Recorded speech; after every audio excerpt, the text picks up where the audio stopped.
Part 1 में हमने देखा कि किस तरह हिरण्यगमेशी देव ने देवर्धि को प्रतिबोधित कर दीक्षा दिलवाई और वे बने आचार्य श्री देवर्धि गणि क्षमाश्रमण।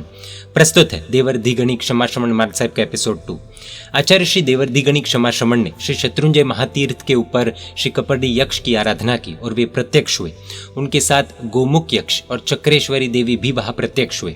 आचार्य श्री देवर्धि गणि क्षमाश्रमण ने यक्ष और देवी से आगम वाचना के लिए वचन लिए और वे वहां से विहार करके वल्लभीपुर में पधारे। वहां पर उन्होंने चतुर्विद श्री संघ की आज्ञा लेकर वीर संवत 980 में बड़ा मुनि सम्मेलन का आयोजन करवाया और 5वीं आगम वाचना करवाई। उस समय पर उन्होंने 84 आगम और अनेक ग्रंथों को पुस्तकारूढ़ किया। प्रभुवीर के विचरण के समय आगम मुख पाठ यानी कि बोलकर दिए जाते थे और लोग उसे याद रखते थे, लेकिन जैसे जैसे समय बीता वैसे वैसे लोगों की मेमोरी पावर कम होने लगी और फ्यूचर को ध्यान में रखते हुए आचार्य श्री देवर्धि गणि क्षमाश्रमण ने श्रवण संघ पर उपकार करने के लिए, जैन संघ पर उपकार करने के लिए उन्होंने जो आगम गणधर भगवंतों द्वारा ऑलरेडी रचित थे उन्हें पुस्तक में कन्वर्ट किया ताकि आज वो ग्रंथ हम तक पहुंच पाए। देवर्धि गणि क्षमाश्रमण ने श्री नंदी सूत्र, जो आज हर एक दीक्षा में आचार्य पदवी में पन्यास पदवी में बोला जाता है, उसकी रचना की थी।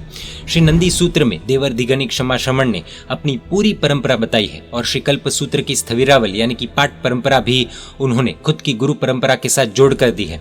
वे वीर संवत 1000 में श्री शत्रुंजय तीर्थ पर अनशन करके देवलोक में गए और उनके बाद ही आचार्य श्री सत्यमित्र सुरेश्वर जी महाराज साहब, जिनका इन आगम वाचना में बहुत इंपॉर्टेंट रोल था, वे भी काल धर्म को पाकर देवलोक में गए। इनके अलावा और किसी के पास भी एक पूर्व का ज्ञान नहीं रहा और इसीलिए वीर संवत 1000 में पूर्व ज्ञान का मूल सहित विच्छेद हो गया। लेकिन हमने प्रस्तुति के शुरू में ये कहा था कि देवर्धि गणि क्षमाश्रमण ने प्रभु महावीर की स्पर्शना की थी, जबकि उनका जन्म तो प्रभु महावीर के निर्वाण के 900 साल के बाद हुआ था। तो आखिर ये कैसे पॉसिबल हुआ, ये जानने के लिए हमें देवर्धि गणि क्षमाश्रमण के पूर्व भव में यानी कि पिछले जन्म को संक्षिप्त में समझना होगा। आइए देवर्धि गणि क्षमाश्रमण के पूर्व भव का शॉर्ट में परिचय देखते हैं। लगभग हम सभी को ये पता है कि महावीर स्वामी भगवान देवानंदी ब्राह्मणी की कुक्षी में 82 दिनों तक रहे थे, लेकिन उसके पश्चात उन्हें देवानंदा ब्राह्मी की कुक्षी से रानी त्रिशला की कुक्षी में ट्रांसफर करने वाले और उस समय का पहला सी सेक्शन ऑपरेशन करने वाले प्रथम देवलोक के स्वधर्म इंद्र के सेनाधिपति हिरण्यगमेशी पद पर रहे हुए देव थे। वे स्वधर्म इंद्र की आज्ञा के पालक और परमात्मा के परम भक्त थे। केवल ज्ञान होने के बाद एक बार प्रभु वीर राजगृही नगरी में पधारे थे। वहां पर प्रभु के समवसरण में स्वधर्म इंद्र ने परमात्मा से कुछ प्रश्न किए थे और वो प्रश्न कुछ इस तरह के थे। इंद्र ने पूछा, हे भगवान, दृष्टिवाद नाम का 12 अंग में से 12वें अंग का विच्छेद यानी कि गायब यानी लुप्त कब होगा? प्रभुवीर ने उत्तर दिया, स्वधर्म इंद्र, मेरे निर्वाण के 1000 वर्ष के बाद 12वें अंग का विच्छेद होगा। इंद्र ने पूछा, हे प्रभु, तब भारत क्षेत्र में कौन से आचार्य होंगे? प्रभुवीर ने उत्तर दिया, हे देवेंद्र, तब भारत क्षेत्र में देवर्धि गणि क्षमाश्रमण नामक आचार्य होंगे। इंद्र ने पूछा, हे भगवान, आज उनका जीव कहाँ है? प्रभुवीर ने उत्तर दिया, हे इंद्र, आपके सेनापति हिरण्यगमेशी देव, जिन्होंने मेरा देवानंदा ब्राह्मी के गर्भ से रानी त्रिशला के गर्भ में परावर्तन किया था, वही देव आते भव में यानी कि अगले जन्म में देवर्धि गणि क्षमाश्रमण नामक आचार्य बनने वाले हैं। प्रभुवीर के वचन सुनकर स्वधर्म इंद्र हिरण्यगमेशी देव को साथ में लेकर देवलोक में वापस चले गए। लगभग 900 साल के बाद हिरण्यगमेशी देव को खुद के अगले भव में च्यवन यानी कि माता के गर्भ में अवतरण होने के चिन्ह दिखने लगे।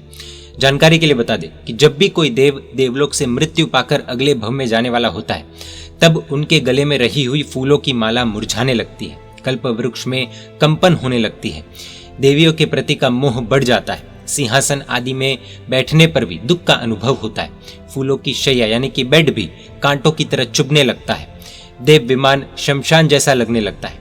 हिरण्यगमेशी देव ने भी इन सभी चिन्हों को देखकर स्वधर्म इंद्र के पास जाकर उनसे विनंती की, हे स्वामी, अब थोड़े ही दिनों में मेरा देव आयुष्य पूर्ण होने वाला है। मेरी एक इच्छा है कि मेरे स्थान पर जो दूसरा हिरण्यगमेशी देव आएगा वो अगले भव में मेरा जहाँ जन्म होगा वहां पर आकर मुझे प्रतिबोधित कर और मुझे धर्म का मार्ग दिखाए।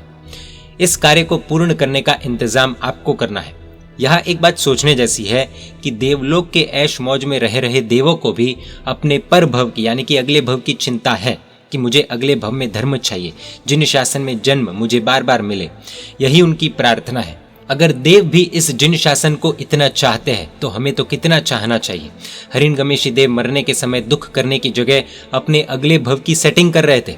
हम अपने इस भव की भी ठीक से सेटिंग नहीं कर पा रहे, तो हम अगले भव की सेटिंग कैसे कर पाएंगे? ये एक ऐसा प्रश्न है जो हमें खुद से पूछना चाहिए।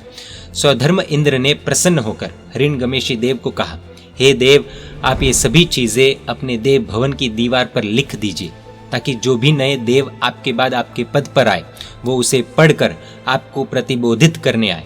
हिरण्यगमेशी देव ने तुरंत ही अपने देव विमान में जाकर वहां की दीवार पर लिख दिया कि इस विमान में जो भी हिरण्यगमेशी देव उत्पन्न होगा वो मुझे जहां भी मेरा जन्म हो वहां पर आकर मुझे प्रतिबोधित करे, और यदि वो ऐसा नहीं करेगा तो उसे इंद्र की आज्ञा है। देवलोक में इतने मौत शौक होते हैं कि शायद देव इसको छोटा सा कार्य मानकर इग्नोर कर दे, इसलिए इंद्र की आज्ञा भी लिख दिया। हमारी भाषा में कहे तो डबल सेटिंग, जैक लगाना। इसीलिए ही जब इंद्र ने देवर्धि को प्रतिबोधित करने की आज्ञा दी थी, तब देव ने अपने देव विमान में जाकर दीवार पर लिखी हुई ये प्रार्थना पढ़कर उसे प्रतिबोधित करना प्रारंभ किया था। इस वाक्य के बाद की स्टोरी हमने एपिसोड 1 में देख ली और देवर्धि गणिक क्षमा श्रवण का जीवन भी देखा है। कुल मिलाकर जिन्होंने प्रभु महावीर का देवानंदा की कुक्षी से त्रिशला माता की कुक्षी में ट्रांसफर किया था, वो ही देव देवर्धि गणिक क्षमा श्रवण थे। इस तरह से उन्होंने प्रभुवीर को साक्षात स्पर्श किया था। देवर्धि गणिक क्षमा श्रवण खुद ही गणधर परंपरा के गणनायक थे और आचार्य श्री स्कंदिल सुरेश्वरजी महाराज साहब की वाचक परंपरा के और बड़ी आगम वाचना के वाचनाचार्य भी थे।